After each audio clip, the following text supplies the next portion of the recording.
नमस्कार दोस्तों, एक बार फिर से बहुत बहुत स्वागत है। मैं आज रेलवे स्टेशन से आ रहा था। आते समय जब बाहर निकला तो मैंने देखा कि एक भिखारी भीख मांग रहा है।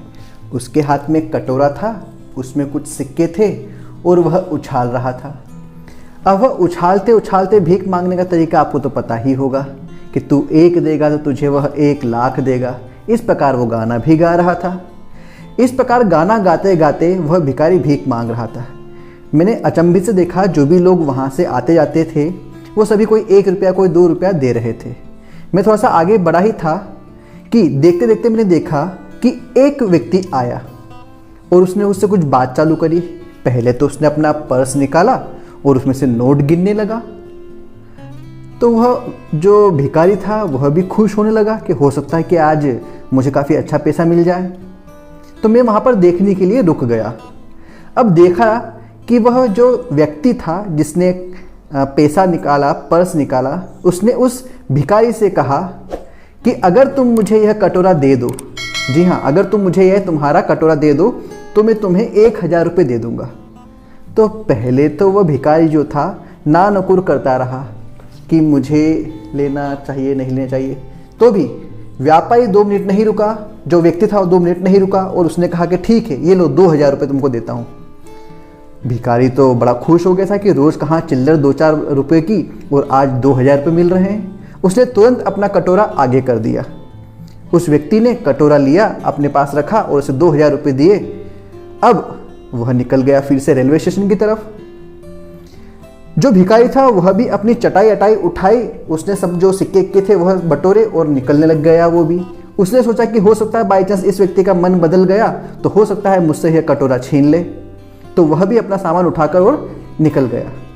वह व्यापारी आगे पीछे देखते हुए उस कटोरे को अपने बैग में रख लिया और जाकर अपनी सीट पर रेल में बैठ गया। अब आपको यहाँ पर आश्चर्य लग रहा होगा, कुछ आश्चर्य लग रहा होगा। जी हाँ, कि वह व्यक्ति उस कटोरे को अपने जेब में रखकर बैठ गया। मतलब अपने जो बैग था उसके अंदर जेब में रखकर वो बैठ गया और बड़ा इधर देखता उधर देखता ट्रेन चलने का इंतजार करता है। और जब ट्रेन चलती है जब जाके वह रुकता है।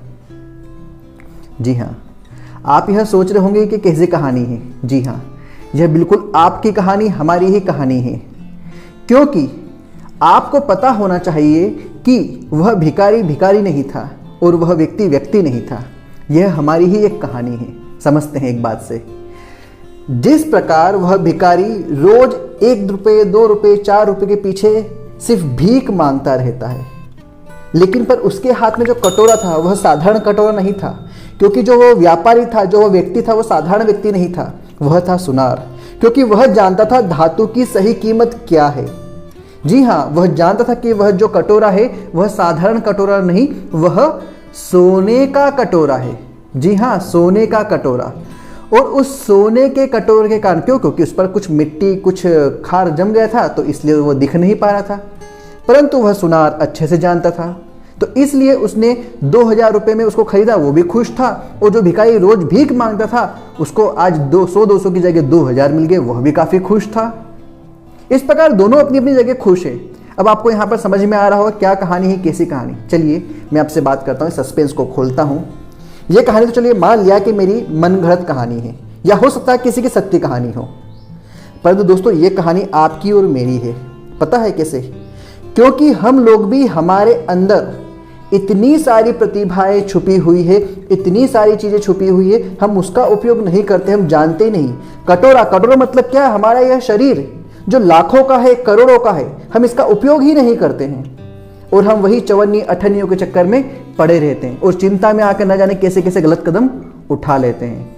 तो दोस्तों, आपको यह भगवान द्वारा सोने का कटोरा दिया गया है। इसका यदि आपने सदुपयोग किया, जी हाँ, यदि आपने इसका सदुपयोग किया तो इसी, चाहे एक करोड़पति हो चाहे वह भिखारी हो, सभी के पास है क्या? एक शरीर ही है, एक बुद्धि ही है। तो बस अपने इस शरीर बुद्धि का सही उपयोग करिए और आप वहां पर पहुंच जाएंगे जहां पर आप पहुंचना चाहते हैं। तो दोस्तों, आपका जो कटोरा है, आपका जो शरीर है, वह बहुत महत्वपूर्ण है, करोड़ों का है। उसका सही उपयोग करें। तो मुझे उम्मीद है एक छोटी सी कहानी, छोटे से उदाहरण से आपको समझ में आई होगी। तो प्लीज़ अपने शरीर का सदुपयोग करें, चाहे आप ध्यान करें, भजन करें, कोई भी काम करें, लेकिन अच्छा काम करें, इस शरीर का पूरा उपयोग करें। क्योंकि यह जो मनुष्य का शरीर है, ऐसा सुना है कि बड़े कठिन परिश्रम से मिला है, बड़ी 84 योनियों के बाद मिला है। चलो ये बात सब छोड़ते हैं, परंतु मानव शरीर वाकई में बहुत श्रेष्ठ है, क्योंकि हम जो चाहें वह कर सकते हैं। तो प्लीज़ करना प्रारंभ कीजिए। तो अगली बार फिर से मिलते हैं एक नई वीडियो के साथ, तब तक के लिए नमस्कार।